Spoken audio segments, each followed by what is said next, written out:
Mga bagay na ngayon mo lang makikita. Ano-ano kaya mga bagay na ito? Alright, kumusta? Welcome back sa Roots TV. Una ay tingnan natin ang kalsadang nakalutang sa tubig. Hindi ka nagkakamali sa nakikita mo. Ang mga along ito ay lumilitaw habang dumadaan ng mga sasakyan sa tulay.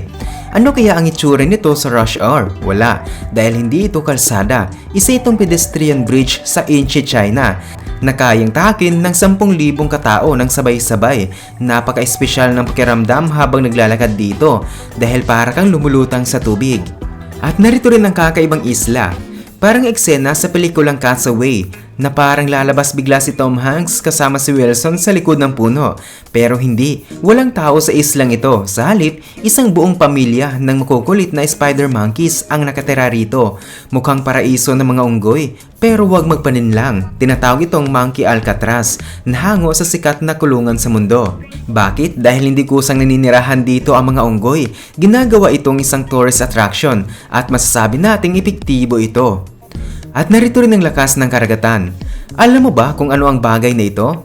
Hindi. Hindi ito isang research center sa gitna ng dagat, pero malapit ka na.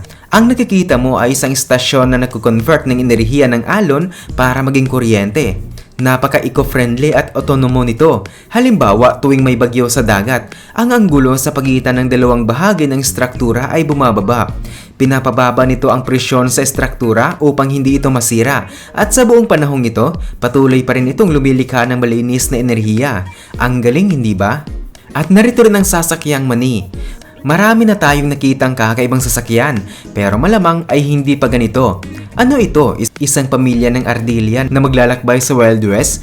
Ang saya siguro, pero hindi. Ipapakilala ko sa iyo ang Nut Mobile, isang totoong minibus na ginawa ng American Peanut Company na Planters bilang bahagi ng kanilang promo. Kung hindi ito matalinong marketing, ay hindi na namin alam kung ano pa.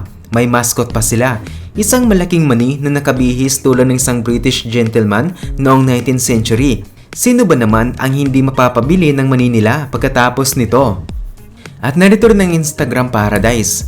Mga 5 oras na biyahe mula sa Reykjavik Island, matatagpuan ang isang napakagandang lugar. Isipin mo, isang dalampasigan na may itim na buhangin na tinatabunan ng malalaking diamante.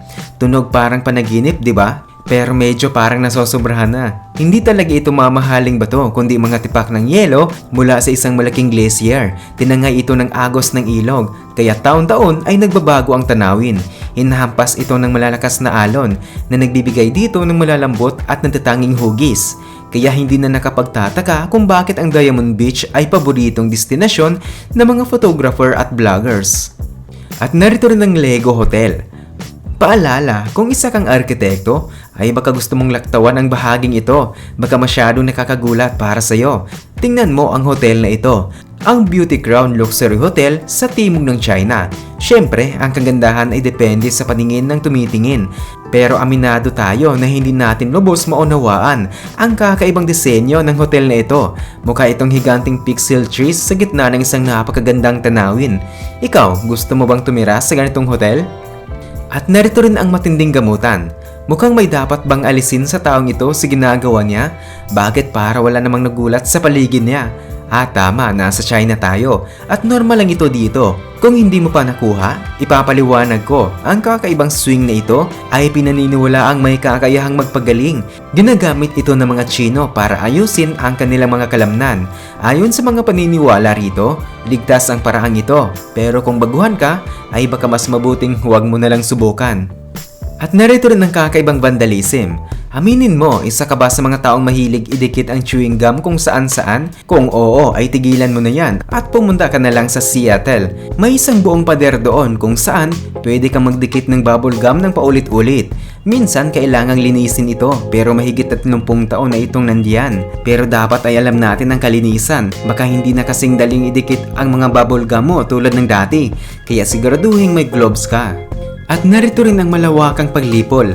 Mukhang may mali ba rito? O tayo ang hindi nakakaintindi ng nangyayari? Karaniwan, ginagamit ang mga drone para patigilin ng apoy, hindi para magsimula ng apoy. Simple lang ang sagot. Ang maiitim na bagay sa mga puno ay mga pugad ng putakte. May halos 100 pugad sa kabuuan, kaya kinakailangan ng mga taga Xi'an village sa China ang mga drone para alisin ang mga ito. Mukhang nakakalungkot pero wala silang ibang pagpipilian. Madalas ang bilang ng mga trahedya dahil sa kagat ng putakte sa mga liblib na lugar ng China. At narito rin ang hindi inaakalang panalo, ang British company na Cadbury.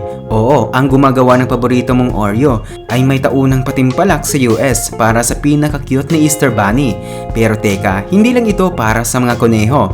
Ngayong taon, ito ay isang kaibig-ibig na palaka na nagngangalang Betty ang nanalo ng unang premyo. Natalo niya ang mga aso, isang lama at kahit isang donkey, lahat maliban sa mga koneho. Ngayon, may $5,000 si Betty na kinita niya ng patas. Lumabas pa siya sa isang commercial at iba't ibang panayam. Ang mas nakakamangha ay lumalabas pa siya sa mga commercial at iba't ibang panayam. At narito rin ang bihasang kalaban. Alam mo bang 98% ng DNA ng tao at chimpanzee ay magkatulad? Kung kailangan mo ng patunay para sa debate tungkol sa teorya ni Darwin, ay tingnan mo na lamang ang video na ito. Malamang kahit ikaw ay hindi kayang talunin ang chimp na ito sa pingpong ng seryoso. Tingnan mo kung gaano siya kagaling.